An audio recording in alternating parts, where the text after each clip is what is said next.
સ્વાગત છે તમારું સરસ્વતી ગ્રુપ ઓફ એજ્યુકેશનની જે ઓનલાઈન સફર છે તેમાં એજ્યુકેશન એટ સરસ્વતી નામની યુટ્યુબ ચેનલમાં આજે આપણે મળ્યા છીએ યુનિટ નંબર 6 ડિસ્કસ કરવા માટે strike against war lecture number 1. આ જે છે હેલન કેલર દ્વારા જે છે લખવામાં આવેલું છે. ન્યુયોર્ક સિટી જાન્યુઆરી 5 1960 એટલે કે 1916 ના વર્ષમાં 5મી જાન્યુઆરીએ આ પાઠ એટલે કે આ સ્પીચ દેવામાં આવેલી હતી. તો 1916 થી 2020 તમે ગણો છો એટલે પૂરા 104 વર્ષ થયા, બરાબર. તો 104 વર્ષ જેટલો સમય થઈ ગયો છે, છતાં પણ આ સ્પીચ આજના જમાનામાં એકદમ પરફેક્ટ છે. આ યુનિટ જે છે એમાં તો કે સ્ટ્રાઇક અગેન્સ્ટ વોર કહેવામાં આવ્યું છે. એનું ટાઇટલ જ પહેલા તો આપણે સમજવું પડે. સ્ટ્રાઇક એટલે કે ઘા કરવો, પ્રહાર કરવો અથવા હડતાળ કરવી. અગેન્સ્ટ એટલે કે ની વિરુદ્ધ, અને વોર એટલે કે યુદ્ધ, યુદ્ધની સામે હડતાળ. તો યુદ્ધની સામે હડતાળ આવું ટાઇટલ જે આપેલું છે તેની પાછળ કાંઈક મર્મ હશે, એની પાછળ કાંઈક લોજિક આપેલું હશે. શું છે તો કે આખા પાઠમાં હેલન કેલર એક જ વસ્તુ આપણે સમજાવવા માંગે છે કે ભાઈ the life of labour is not cheap, એટલે કે મજૂરનું જીવન સસ્તું નથી. આપણે જે પણ કઈ વસ્તુ એન્જોય કરીએ છીએ, પછી એ કોઈ પ્રોડક્ટ હોય કે કોઈ સર્વિસીસ હોય, એ બધી જ પ્રોડક્ટ ને સર્વિસીસ લેબર થ્રુ જ આપણી પાસે પહોંચે છે. અને જે વસ્તુનો આપણે ઉપભોગ કરીએ છીએ બધું જ આપણી આસપાસ જ બન્યું એવું જરૂરી નથી. દાખલા તરીકે તમે જે કપડાં પહેર્યા છે એ ધારી લઈએ અમદાવાદ, સુરત કે મુંબઈ ની મિલમાં બનેલા છે, તો ત્યાંથી અહીંયા લાવવા માટે કોઈ એક મજૂરનો પરિશ્રમ હશે. એ પછી ટ્રાન્સપોર્ટ હોય, કુરિયર હોય કે કોઈ પણ હોય, કે કાપડ સીવનારો કોઈ મજૂર હશે, વણનારો, બરાબર છે. આપણે જે શાકભાજી ખરીદીએ છીએ કે પછી કોઈ પણ હોય, કે ધારો કે ટમેટા છે કે ડુંગળી છે, બટેટા છે, એ રાજકોટમાં જ ઉગતું હોય ને આપણે જમતા હોય એવું જરૂરી નથી. બહારથી આપણે મંગાવતા હોઈએ છીએ. એમ જ ગોંડલના મરચા છે એ આપણે બહાર મોકલતા હોઈએ છીએ. તો મરચા ઉગાડવા માટે તો ખેડૂત હોય છે, પણ એ ઉતારવા માટે એને યાર્ડ સુધી પહોંચાડવું, યાર્ડમાં તો કે એક જગ્યાએ બીજી જગ્યાએ લઈ જવું, અને જે ઓર્ડર આપ્યો છે એને પેક કરીને મોકલાવવું, આ બધામાં જે છે તો કે એક મજૂર એક સામેલ હોય છે. તો મજૂર થકી જ આપણું જીવન જે છે એ તો ઉજળું છે.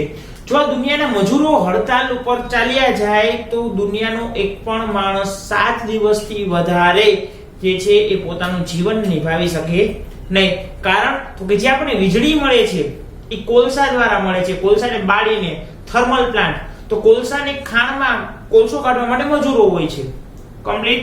ત્યાર પછી તો કે ભાઈ આપણે ધારી લઈએ કે જે બીજી એસેન્શિયલ સર્વિસીસ છે કોઈ પણ, કે ધારી લઈએ કે આપણે ખોરાક શાકભાજીનું ઉદાહરણ આપ્યું, બરાબર છે, કે ભાઈ બીજું કોઈ ઉદાહરણ લઈ લઈએ કે ભાઈ કપડાનું આપ્યું કે ફળનું આપીએ.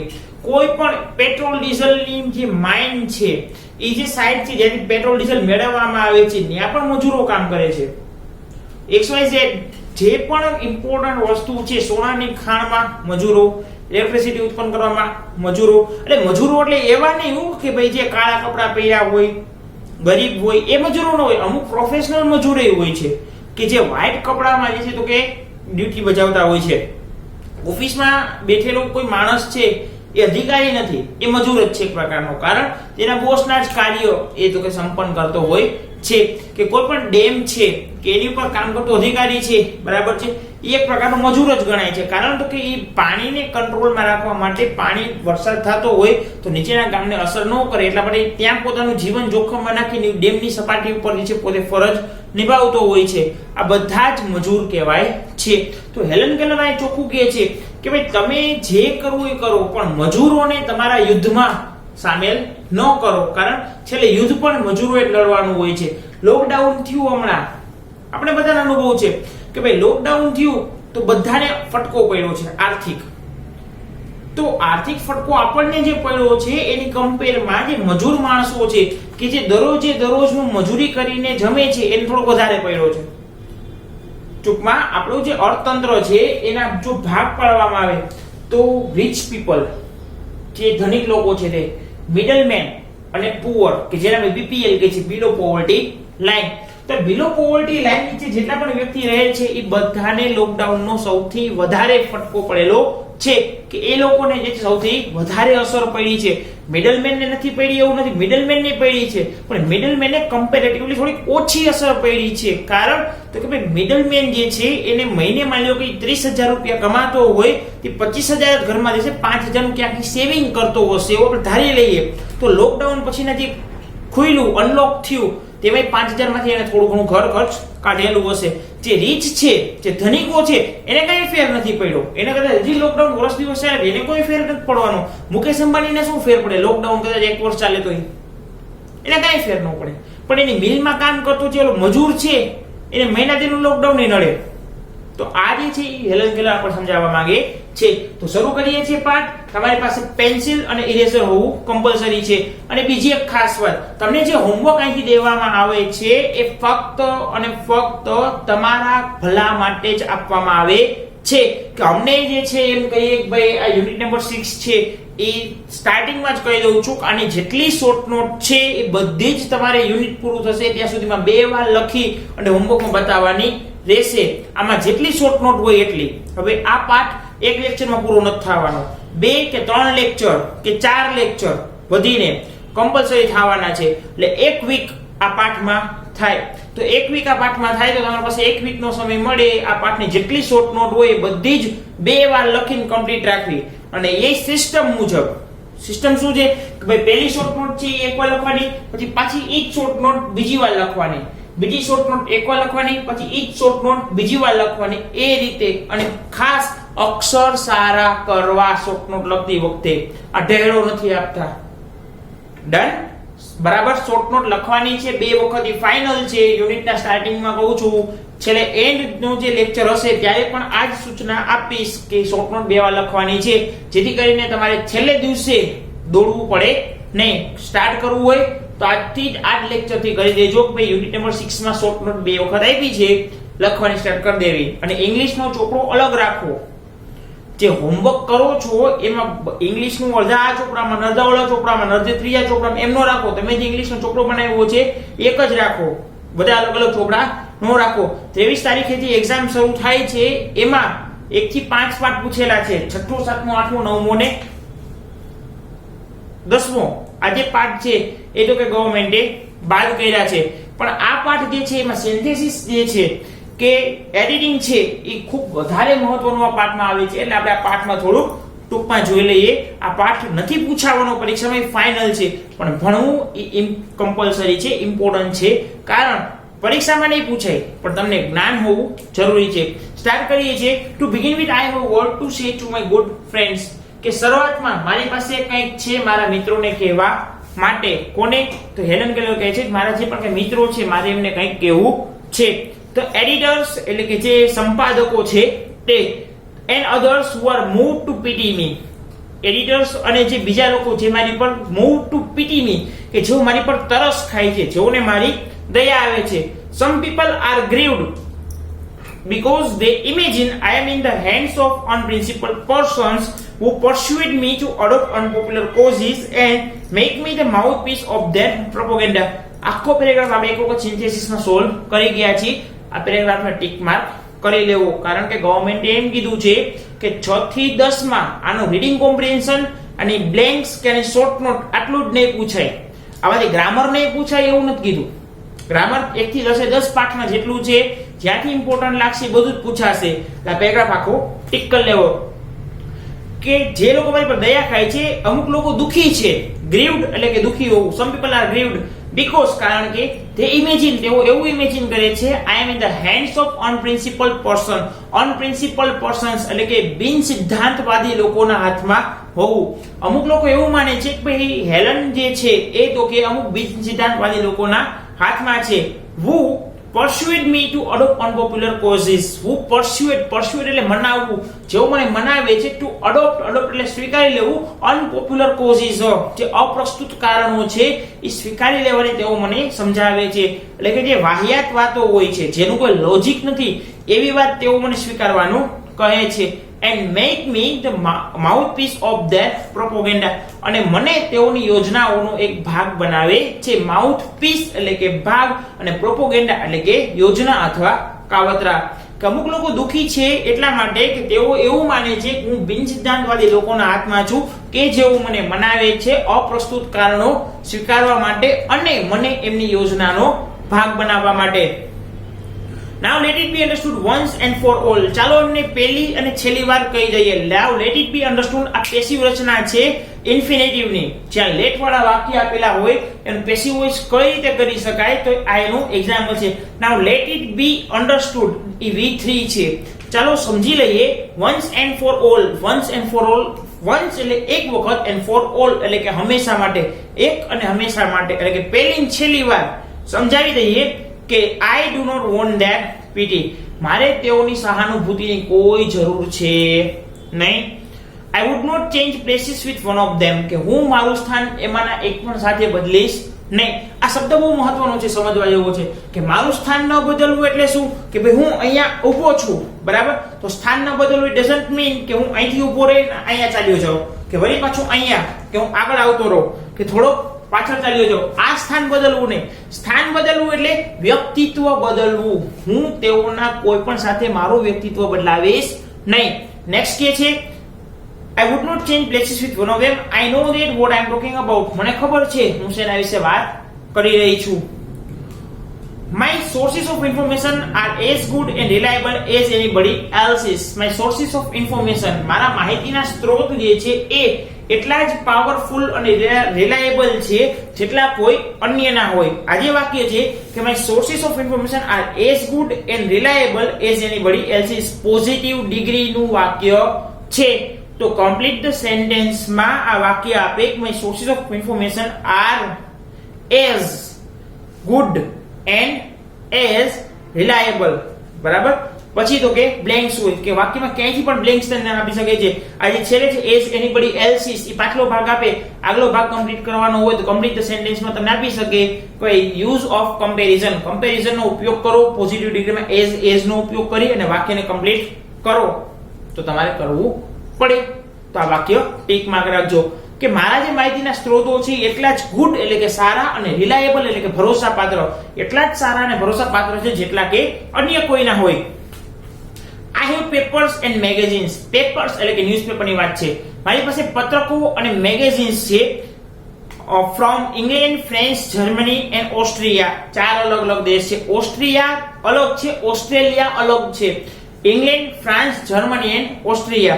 તો સ્વાભાવિક છે હવે મારી પાસે ઘરે ગુજરાતી છાપવું આવતું હોય, હિન્દી છાપવું આવતું હોય, ઇંગ્લિશ ન્યૂઝપેપર આવતું હોય, ઇટ મીન્સ કે મને ત્રણ ભાષા વાંચતા આવડે છે. જો મને ગુજરાતી વાંચતા ન આવડતું હોય, ઇંગ્લિશનું છાપું લઈને બેઠો હોય તેનો કોઈ મતલબ છે? કોઈ મતલબ નથી.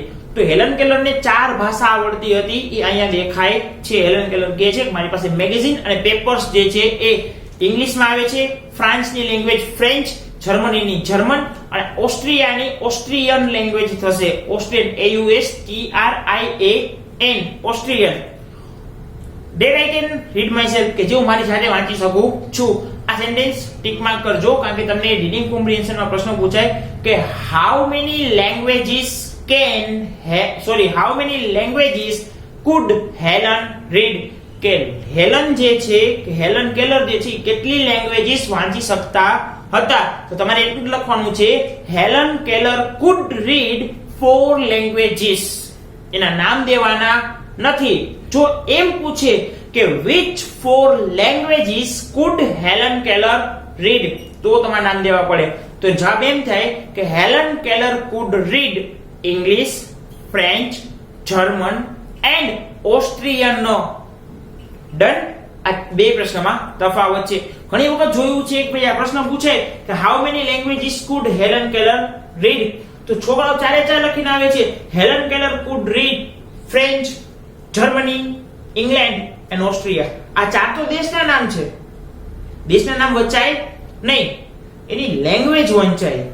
તો ખાસ યાદ રાખવું આ મિસ્ટેક થવી જોઈએ નહીં. આ પેપરમાં પ્રશ્ન નથી પણ જો કદાચ ક્યારેક પ્રશ્ન પૂછવાનું થશે અને જો તમે ચારે ચાર નામ લખેલા હશે તો એનો માર્ક મળવા પાત્ર રહેશે નહીં. બરાબર છે? એ ખાસ ધ્યાન રાખવું. પ્રશ્ન સમજવો, પ્રશ્ન શું પૂછવામાં આવ્યો છે. હેલન કેલર કહે છે કે મારી પાસે 4 દેશના ન્યૂઝપેપર અને મેગેઝિન છે જે હું મારી જાતે વાંચી શકું છું. Not all the editors I have met can do that. હું જેટલા પણ સંપાદકોને મળી છું તેઓ આવું કરી શકતા નથી અથવા એમાંથી ઘણા ખરા આવું કરી શકતા નથી.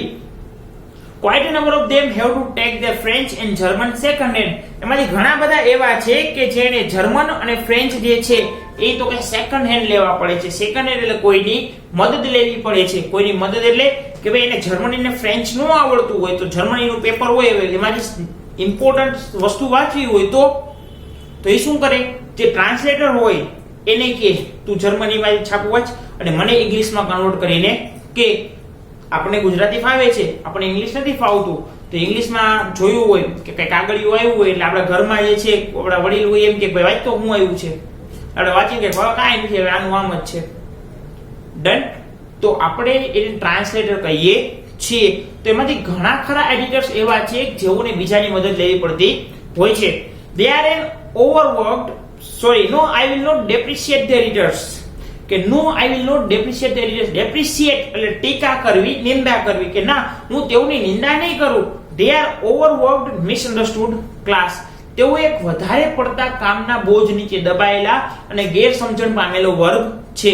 હવે એડિટર્સ જે છે એની પાસે કેટલું કામ હોય તો કે આપણને બધાને ખબર છે, અને ગેરસમજણ પામેલો વર્ગ છે. ગેરસમજણ પામેલો એટલે કે સમાજમાં એ વિશે આ લોકો વિશે હંમેશા ખોટી માન્યતાઓ પ્રવર્તતી રહેલી હોય છે.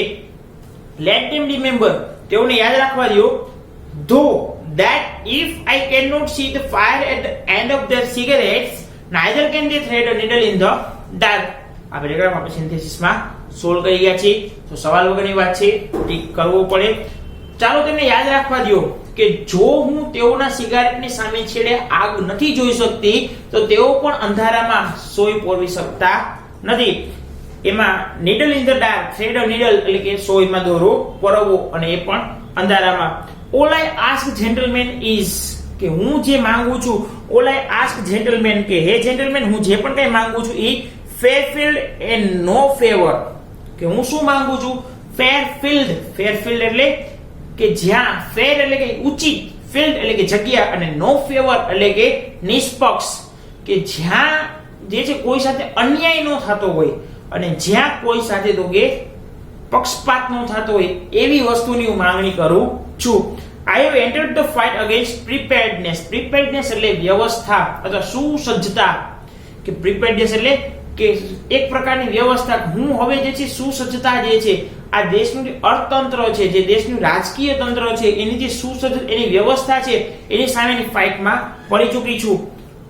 And against the economic system under which we live, અને એ અર્થતંત્ર કે જેની નીચે આપણે બધા રહીએ છીએ.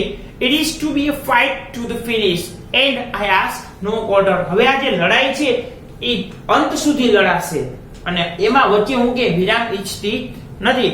હેલન કેલર કહે છે કે હું આ દેશનું જે અર્થતંત્ર છે જેની નીચે આપણે બધા રહીએ છીએ અથવા દેશનું શાસન કરવા માટે જે વ્યવસ્થા સર્જાણી છે એની સામેની ફાઇટમાં પડી ચૂકી છું અને હવે હું એને છેલ્લે લગી લડીશ અને મારે વચમાં કોઈ વિરામ જોઈતો નથી. All the machinery of the system has been set in motion.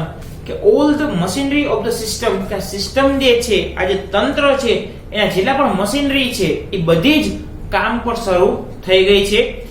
Above the complaint and din of the protest from the workers is heard the voice of authority. Above the complaint કે ફરિયાદની ઉપર and din of the protest કે જે વિરોધ કરનારનો મુખિયા હોય છે is heard એને સંભળાય છે, એને સાંભળવામાં આવે છે. the voice of authority એને તો કે સત્તાનો અવાજ સંભળાય છે.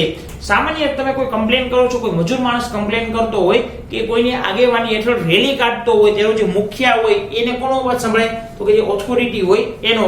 ફ્રેન્ડ્સ ઇટ સેઝ, એ મજૂરોને શું કહે કે મિત્રો, ફેલો વર્કમેન મારા સાથી કામદારો, એન્ડ પેટ્રિયોટ્સ, પેટ્રિયોટ્સ એટલે કે દેશભક્ત, your country is in danger કે તમારો દેશ જે છે એ તો કે મુસીબતમાં રહેલો છે.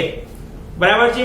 There are force on all sides of us. Force એટલે દુશ્મન, એનિમી, કે જે ઓથોરિટી છે એ મજૂરોને કંઈક આ રીતે સંબોધન કરે, મિત્રો, મારા સાથી કામદારો અને દેશભક્તો, આપણો દેશ મુસીબતમાં મુકાયેલો છે, આપણી બધી જ બાજુએ દુશ્મનો છે. There is nothing between us and our enemies except the Pacific Ocean and Atlantic Ocean. આપણી અને આપણા દુશ્મનોની વચ્ચે પ્રશાંત મહાસાગર અને એટલાન્ટિક મહાસાગર સિવાય કશું જ નથી. એક્સેપ્ટ એટલે સિવાય અને એક્સપેક્ટ એટલે ઈચ્છા રાખવી, આશા રાખવી કે આપણા અને આપણા દુશ્મનોની વચ્ચે પેસિફિક મહાસાગર અને એટલાન્ટિક ઓશન જે છે મહાસાગર એ બે સિવાય હવે કશું જ નથી. તમે યુએસએ જે છે એનો નકશાને ધ્યાનથી જોશો તો એક બાજુ પેસિફિક ઓશન છે અને જે બાજુથી યુરોપ સાઈડ કનેક્ટ થાય છે ત્યાં વચ્ચે એટલાન્ટિક ઓશન આપેલો છે. એટલે આ કહે છે કે આપણે અને આપણી દુશ્મનો વચ્ચે પેસિફિક ઓશન અને એટલાન્ટિક ઓશન સિવાય હવે કંઈ છે નહીં. Look at what has happen to Belgium. જરાક જુઓ તો ખરા બેલ્જિયમની સાથે શું થયું. Consider the fate of Serbia. Serbia નામનો દેશ છે, જરાક એનો પ્રારબ્ધ તો જુઓ. Will you murmur about low wages when your country, your very liberties are in danger? Will you murmur? Murmur એટલે ગણગણ કરવું. શું તમે ગણગણ કરશો about low wages? low એટલે કે નીચા અને wages એટલે વેતન, કે તમે નીચા અથવા ઓછા વેતન માટે તમે ત્યારે ગણગણ કરશો જ્યારે તમારો ખુદનો દેશ, તમારી ખુદની લિબર્ટી એટલે આઝાદી એ ખુદ તો કે ડેન્જરમાં હોય. ડેન્જરમાં એટલે કે ખતરામાં હોય કે આપણા દેશ ઉપર કોઈ સંકટ આવીને ઊભું હોય પાડોશી દેશ દ્વારા, ત્યારે આપણે જે છે આપણે શેઠને એમ કે શેઠ થોડોક પગાર વધારી દો, એ વસ્તુ ઉચિત લાગતી નથી. ત્યારે આપણે એમ કે ભાઈ એક તો અહીંયા યુદ્ધ ચાલવાની સ્થિતિ છે અને તારે પગાર વધારવો છે, બરાબર. તો આજે ઓથોરિટી છે મજૂરોને આ રીતે કહે છે જ્યારે તમારો દેશ જે છે એ તો કે મુસીબતમાં હોય ત્યારે તમે પગાર માંગશો, ઊંચા વેતનની માંગણી કરશો. What are the miseries you endure compared to the humiliation of having a victorious German army sail up the East River? કે એવી what are the miseries you endure? endure એટલે કે સહન કરવું, miseries એટલે કે યાતનાઓ. એવી તો કઈ યાતનાઓ છે કે જે તમે સહન કરી છે. compared to એટલે કે ની સરખામણીમાં to the humiliation of having a victorious German army sail up the East River.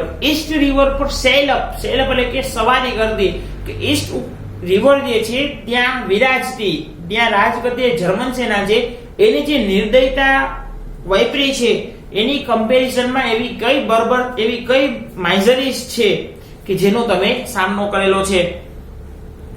Quit your ગ્રમ્બલિંગ. ગ્રમ્બલિંગ એટલે કે ગણગણ કરવાનું. તમારું જે ગણગણ કરવાનું છે છોડી દો. Get busy and prepare to defend your firesides and your flag.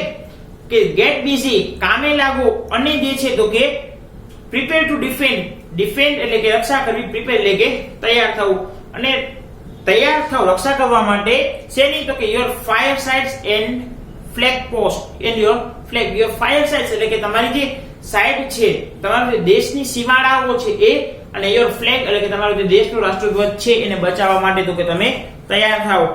તો વિદ્યાર્થી મિત્રો આજના લેક્ચરમાં જોયું કે ભાઈ મજૂરો જે છે એને હેલન કેલર દ્વારા શું સ્પીચ આપવામાં આવે છે, તેઓને પોતાની મહત્વતા સમજાવવામાં આવે છે.